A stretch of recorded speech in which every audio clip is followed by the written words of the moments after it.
আমরা আলামিন ক্লাসরুমের শিক্ষার্থী সবাই আমাদের আলামিন স্যার আমাদের যে 90টা এমসিকিউ দিয়েছে তার থেকে আমাদের 29টা কমন আইছে এবং আমরা খুবই ভালো পরীক্ষা দিছি। আমাদের সিকিউ আইছে তার থেকে আমরা প্রায় ফুল 7টাই কমন আইছে। এক কথায় মানে একটা ফাটাফাটি পরীক্ষা দিছি আমরা, প্রায় 95 মার্ক পাবো আমরা সবাই। আমরা 100 আর এত সহজ প্রশ্ন আছে কি কম, এই প্রশ্ন যদি কেউ 100 না পায় তাহলে কেমনে কি স্যার? আচ্ছা তুমি বলো এক কথায় ফাটাফাটি।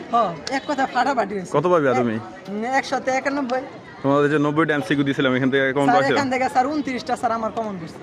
আচ্ছা 29 হইছে। আরেকটা বেসিক আরেকটা বেসিক থেকে বলো। স্যার দেখতে ছোটখাটো ভুল করছি তাও স্যার 28 টাইম শিখে স্যার। কিন্তু স্যারের কমনের তে সবগুলোই কমন আমগো খেলে গেছে। একটা এমসিকিউ বাদ দেওয়া সব কমন আইছে। আলহামদুলিল্লাহ। একটা তো বেসিক আছে, এটা নলেজ সিম্পল। এটা বেসিক। আচ্ছা